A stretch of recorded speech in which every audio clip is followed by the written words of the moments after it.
ਸਾਡੇ ਇਸ ਲੋਕ ਚੇਤਨਾ ਚੈਨਲ ਨੂੰ ਵੇਖਣ ਵਾਲੇ ਸਾਰੇ ਦਰਸ਼ਕਾਂ ਦਾ ਹਾਰਦਿਕ ਸਵਾਗਤ ਹੈ। ਅੱਜ ਦਾ ਵਿਸ਼ਾ ਬਹੁਤ ਹੀ ਮਹੱਤਵਪੂਰਨ ਹੈ।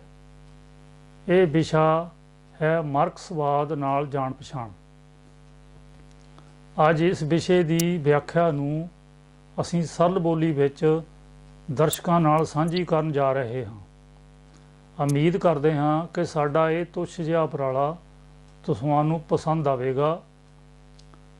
ਦੋਸਤੋ, ਮਾਰਕਸਵਾਦ ਨਾਲ ਜਾਣ ਪਛਾਣ ਬਾਰੇ ਗੱਲਬਾਤ ਸ਼ੁਰੂ ਕਰਨ ਤੋਂ ਪਹਿਲਾਂ ਅਸੀਂ ਬਹੁਤ ਹੀ ਸੰਖੇਪ ਚਰਚਾ ਕਰਾਂਗੇ ਕਿ ਪੰਜਾਬ ਦੀਆਂ ਕਮਿਊਨਿਸਟ ਜਥੇਬੰਦੀਆਂ ਨੇ ਇਸ ਨੂੰ ਕਿਸ ਤਰ੍ਹਾਂ ਪੇਸ਼ ਕੀਤਾ ਅਤੇ ਸਧਾਰਨ ਲੋਕਾਂ ਦਾ ਇਸ ਵਿਚਾਰਧਾਰਾ ਪ੍ਰਤੀ ਕੀ ਨਜ਼ਰੀਆ ਬਣਿਆ ਤੇ ਕਿਵੇਂ ਉਹ ਸੋਚਣ ਲੱਗੇ। ਮਾਰਕਸਵਾਦ ਨੂੰ ਕਮਿਊਨਿਸਟ ਆਗੂਆਂ ਨੇ ਲੋਕ ਬੋਲੀ ਅਤੇ ਇਤਿਹਾਸਕ ਵਿਰਸੇ ਨਾਲ ਜੋੜ ਕੇ ਲੋਕਾਂ ਦੇ ਸਨਮੁਖ ਕਰਨਾ ਸੀ, ਜਿਹੜਾ ਕਿ ਉਹਨਾਂ ਦਾ ਇਹ ਮੁੱਢਲਾ ਫਰਜ਼ ਸੀ, ਤਾਂ ਕਿ ਸਧਾਰਨ ਵਿਅਕਤੀ ਨੂੰ ਵੀ ਇਸ ਵਿਚਾਰਧਾਰਾ ਦੀ ਸਮਝ ਪੈਂਦੀ। ਉਹ ਇਸ ਦੀ ਸਮਝ ਅਨੁਸਾਰ ਸਮਾਜ ਪ੍ਰਤੀ ਬਣਦੀ ਆਪਣੀ ਜ਼ਿੰਮੇਵਾਰੀ ਨਿਭਾਉਣ ਵਾਸਤੇ ਉਤਸ਼ਾਹਤ ਹੁੰਦਾ। ਪਰ ਐਸਾ ਹੋਇਆ ਨਹੀਂ। ਕਮਿਊਨਿਸਟ ਆਗੂ ਨਾਸਤਿਕਤਾ ਅਤੇ ਵਿਗਿਆਨਕ ਸੋਚ ਦੀ ਖੁਸ਼ਫਹਿਮੀ ਦਾ ਸ਼ਿਕਾਰ ਹੁੰਦੇ ਹੋਏ ਇਹ ਸਮਝਣ ਵਿੱਚ ਅਸਫਲ ਰਹੇ ਕਿ ਇਤਿਹਾਸਕ ਵਿਰਸੇ ਵਿੱਚ ਖਾਸ ਕਰਕੇ ਸਿੱਖ ਲਹਿਰ ਦਾ ਇਤਿਹਾਸਕ ਮੰਚ 'ਤੇ ਕੀ ਯੋਗਦਾਨ ਰਿਹਾ ਅਤੇ ਲੋਕਾਂ ਦੇ ਮਨਾਂ 'ਤੇ ਇਸ ਦਾ ਕਿਹੋ ਜਿਹਾ ਪ੍ਰਭਾਵ ਹੈ। ਪਰ ਵਿਰੋਧੀ ਧਿਰਾਂ ਨੇ ਇਸ ਪ੍ਰਭਾਵ ਦਾ ਪੂਰਾ ਲਾਹਾ ਲੈਂਦੇ ਹੋਏ ਇਹਨਾਂ ਨੂੰ ਰਾਜਨੀਤੀ ਦੀ ਮੁੱਖ ਧਾਰਾ ਤੋਂ ਪਰੇ ਰੱਖਿਆ ਕਿ ਸਮੇਂ ਦੀ ਨਿਯਾਕਤ ਨੂੰ ਸਮਝਦੇ ਹੋਏ ਲੋਕਾਂ ਨੂੰ ਵਿਚਾਰਧਾਰਾ ਦੀ ਉਂਗਲੀ ਫੜਾਉਣ ਦੀ ਮੁੱਢਲੀ ਜ਼ਿੰਮੇਵਾਰੀ ਆਗੂਆਂ ਅਤੇ ਵਿਦਵਾਨਾਂ ਦੀ ਨਹੀਂ ਸੀ, ਜਿਨ੍ਹਾਂ ਨੇ ਮਾਰਕਸਵਾਦ ਦਾ ਰੱਟਾ ਪਾਠ ਦੀ ਤਰ੍ਹਾਂ ਲਾਇਆ ਹੋਇਆ ਸੀ ਅਤੇ ਆਪਣੀ ਹਰੇਕ ਲਿਖਤ ਅਤੇ ਭਾਸ਼ਣ ਵਿੱਚ ਲੈਨਨ ਅਤੇ ਮਾਓ ਦੀਆਂ ਸਮਝ ਦੀਆਂ ਉਦਾਹਰਣਾਂ ਅਤੇ ਲਿਖਤਾਂ 'ਚੋਂ ਹਵਾਲੇ ਦਿੰਦੇ ਰਹਿੰਦੇ। ਇਹਨਾਂ ਦਾ ਸਿਧਾਂਤ ਪ੍ਰਤੀ ਦ੍ਰਿਸ਼ਟੀਕੋਣ ਇਤਨਾ ਸਖਤ ਹੋ ਗਿਆ ਕਿ ਧਾਰਮਿਕ ਕੱਟੜਤਾ ਵੀ ਇਹਨਾਂ ਸਾਹਮਣੇ ਬੌਣੀ ਜਾਪਣ ਲੱਗੀ। ਇਸ ਵਿੱਚ ਕੋਈ ਸ਼ੱਕ ਨਹੀਂ ਕਿ ਲੈਨਨ ਅਤੇ ਮਾਓ ਇੱਕ ਮਹਾਨ ਇਨਕਲਾਬੀ ਆਗੂ ਹੋਏ ਹਨ। ਉਹਨਾਂ ਦੀ ਇਤਿਹਾਸਕ ਮੰਚ 'ਤੇ ਬਹੁਤ ਮਹੱਤਵਪੂਰਨ ਭੂਮਿਕਾ ਹੈ। ਸਾਡੇ ਸਮਾਜ ਦੇ ਆਗੂਆਂ ਅਤੇ ਚਿੰਤਕਾਂ ਦਾ ਕਿਰਦਾਰ ਵੀ ਉਹਨਾਂ ਦੇ ਸਮਿਆਂ ਵਿੱਚ ਸਮਾਜ ਵਾਸਤੇ ਬੇਸ਼ੁਮਾਰ ਕੀਮਤੀ ਅਤੇ ਮਹੱਤਵਪੂਰਨ ਸੀ। ਕਿ ਉਹ ਅੱਜ ਪ੍ਰਤੀਕ ਦੇ ਤੌਰ 'ਤੇ ਪ੍ਰੇਰਨਾ ਸਰੋਤ ਨਹੀਂ ਹੋ ਸਕਦੇ। ਦੂਸਰਾ ਨੁਕਤਾ ਹੈ ਕਿ ਇਸ ਮਨੁੱਖਤਾ ਦੀ ਹਾਮੀ ਵਿਗਿਆਨਕ ਵਿਚਾਰਧਾਰਾ ਦੇ ਨਜ਼ਰੀਏ ਤੋਂ ਪੰਜਾਬ ਦੇ ਮਾਣਮੱਤੇ ਅਤੇ ਇਤਿਹਾਸਕ ਵਿਰਸੇ ਦੀ ਵਿਆਖਿਆ ਜ਼ਰੀਏ ਲੋਕਾਂ ਨੂੰ ਚੇਤਨ ਕਰਾਉਂਦੇ, ਲੋਕਾਂ ਵਿੱਚ ਸਮਾਜ ਦੀ ਬਿਹਤਰੀ ਲਈ ਜ਼ਿੰਮੇਵਾਰੀ ਦਾ ਅਹਿਸਾਸ ਪੈਦਾ ਹੁੰਦਾ। ਜੇਕਰ ਇਸ ਤਰ੍ਹਾਂ ਹੋਇਆ ਹੁੰਦਾ, ਸੰਭਵ ਹੈ ਇਸ ਵਿਚਾਰਧਾਰਾ ਦੀਆਂ ਹਾਮੀ ਰਾਜਨੀਤਿਕ ਜਥੇਬੰਦੀਆਂ ਦਾ ਹਸ਼ਰ ਪੰਜਾਬ ਵਿੱਚ ਇਸ ਤਰ੍ਹਾਂ ਦਾ ਨਾ ਹੁੰਦਾ ਜਿਸ ਤਰ੍ਹਾਂ ਦਾ ਅੱਜ ਦੇਖਿਆ ਜਾ ਸਕਦਾ ਹੈ। ਇਹ ਵੀ ਯਾਦ ਰਹੇ ਕਿ ਇੱਥੇ ਕਮਿਊਨਿਸਟ ਜਥੇਬੰਦੀਆਂ ਦੇ ਕੰਮਾਂ ਦਾ ਮੁਲਾਂਕਣ ਨਹੀਂ ਕੀਤਾ ਜਾ ਰਿਹਾ। ਇੱਥੇ ਸਿਰਫ ਵਿਚਾਰਧਾਰਾ ਨਾਲ ਲੋਕਾਂ ਨੂੰ ਜੋੜਨ ਦੀ ਚਰਚਾ ਅਸੀਂ ਕਰ ਰਹੇ ਹਾਂ। ਤੀਸਰਾ ਨੁਕਤਾ, ਸਧਾਰਨ ਲੋਕਾਂ ਵਿੱਚ ਮਾਰਕਸੀ ਵਿਚਾਰਧਾਰਾ ਪ੍ਰਤੀ ਅਨੇਕਾਂ ਤਰ੍ਹਾਂ ਦੇ ਭਰਮ ਭੁਲੇਖੇ ਪਾਏ ਜਾਂਦੇ ਹਨ। ਉਸ ਦੇ ਜ਼ਿੰਮੇਵਾਰ ਵੀ ਆਗੂ ਹੀ ਹਨ। ਉਦਾਹਰਣ ਦੇ ਤੌਰ 'ਤੇ ਮਾਰਕਸ ਦਾ ਕਥਨ ਹੈ, ਧਰਮ ਅਫੀਮ ਹੁੰਦਾ ਹੈ। ਇਹ ਇਹਨਾਂ ਦੇ ਕਹਿਣ ਦੇ ਅਨੁਸਾਰ ਇਹਨਾਂ ਨੇ ਆਪਣੇ ਢੰਗ ਨਾਲ ਇਸ ਦੀ ਵਿਆਖਿਆ ਕੀਤੀ, ਲੇਕਿਨ ਮਾਰਕਸਵਾਦ ਦੇ ਅਖੌਤੀ ਵਿਦਵਾਨਾਂ ਨੇ ਇਹ ਨਹੀਂ ਦੱਸਿਆ ਕਿ ਧਰਮ ਅਫੀਮ ਕਿਹੜੀਆਂ ਮਾਨਸਿਕ ਪ੍ਰਸਥਿਤੀਆਂ ਵਿੱਚ ਜਾ ਕੇ ਹੁੰਦਾ ਹੈ।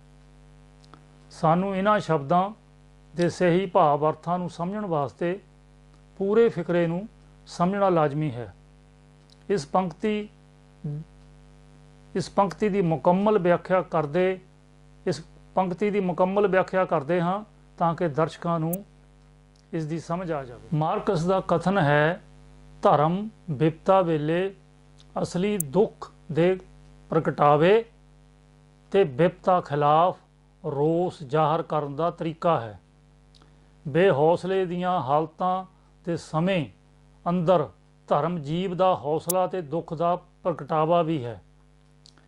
ਇਹ ਲੋਕਾਂ ਵਾਸਤੇ ਅਫੀਮ ਦੇ ਨਸ਼ੇ ਦੀ ਤਰ੍ਹਾਂ ਹੈ, ਕਿਉਂਕਿ ਬੇਰਹਿਮ ਸੰਸਾਰ ਅਤੇ ਔਖੀਆਂ ਪ੍ਰਸਥਿਤੀਆਂ ਸਮੇਂ ਵਿੱਚ ਇਹ ਉਤਸ਼ਾਹ ਪੈਦਾ ਕਰਨ ਵਾਲਾ ਹੁੰਦਾ ਹੈ।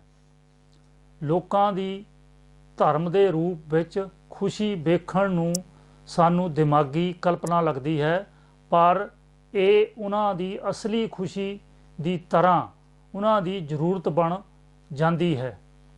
ਇਸ ਤਰ੍ਹਾਂ ਦੀ ਹਾਲਤ ਲਗਭਗ ਮਾਨਸਿਕ ਭੁਲਾਵੇ ਵਿੱਚ ਵਿਚਰਨ ਦੀ ਮੰਗ ਕਰਦੀ ਹੈ। ਹਾਲਾਤਾਂ ਦੀ ਮੰਗ ਹੀ ਇਸ ਤਰ੍ਹਾਂ ਦੇ ਭਰਮ ਵਿੱਚ ਵਿਚਰਨ ਦੀ ਬਣ ਜਾਂਦੀ ਹੈ।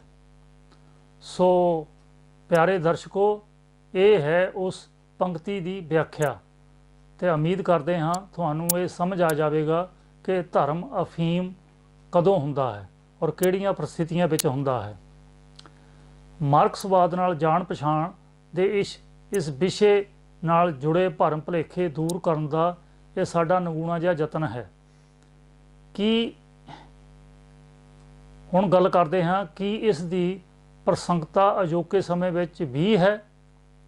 ਇਸ ਦੇ ਜਵਾਬ ਵਿੱਚ ਹੁਣ ਅਸੀਂ ਚਰਚਾ ਕਰਾਂਗੇ ਅਤੇ ਇਹ ਸਮਝਣ ਦੀ ਕੋਸ਼ਿਸ਼ ਕਰਾਂਗੇ ਕਿ ਇਸ ਦੀ ਪ੍ਰਸੰਗਤਾ ਹੈ ਅੱਜ ਦੇ ਸਮੇਂ ਵਿੱਚ।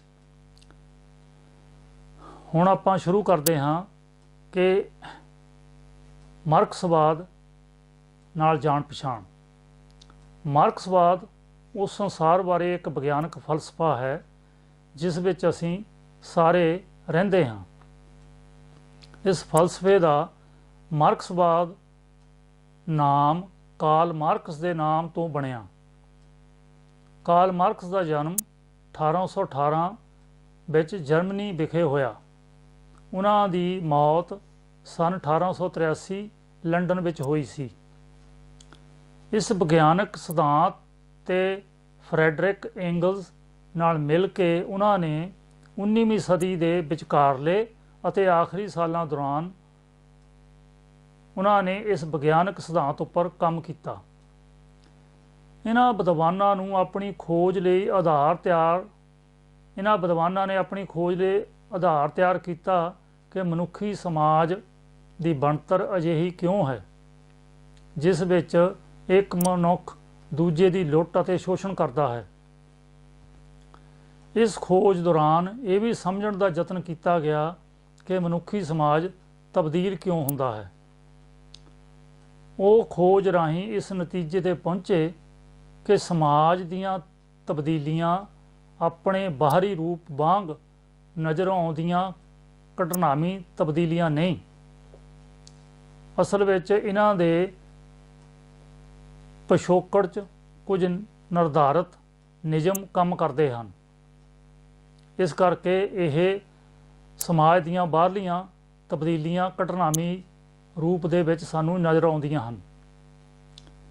ਇਹ ਤੱਥ ਹੀ ਸਮਾਜ ਸੰਬੰਧੀ ਵਿਗਿਆਨਕ ਸਿਧਾਂਤ ਸਿਰਜਣ ਨੂੰ ਸੰਭਵ ਬਣਾਉਂਦੇ ਹਨ। ਇਹ ਸਿਧਾਂਤ ਮਨੁੱਖ ਦੇ ਨਿੱਜਵਾਦ, ਨਸਲ, ਹੀਰੋਵਾਦ ਅਤੇ ਧਾਰਮਿਕ ਵਿਚਾਰਾਂ ਦੀਆਂ ਧੁੰਦਲੀਆਂ ਧਾਰਨਾਵਾਂ 'ਤੇ ਨਹੀਂ ਖੜ੍ਹਾ, ਬਲਕਿ ਇਸ ਦੇ ਉਲਟ ਇਹ ਅਸਲੀ ਮਨੁੱਖੀ ਤਜਰਬਿਆਂ ਉੱਪਰ ਆਪਣਾ ਆਧਾਰ ਰੱਖਦਾ ਹੈ, ਜੋ ਕਿ ਪੂਰੀ ਤਰ੍ਹਾਂ ਵਿਗਿਆਨਕ ਹੈ।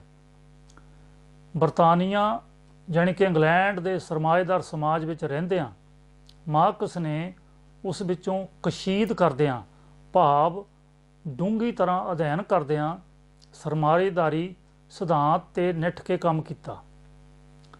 ਮਾਰਕਸ ਨੇ ਇਸ ਸਿਧਾਂਤ ਦੀ ਹਰ ਪਰਤ ਦਾ ਅਧਿਐਨ ਕੀਤਾ। ਇਸੇ ਸਿਧਾਂਤ ਨੇ ਹੀ ਉਸ ਦੀ ਪਛਾਣ ਬਣਾਈ।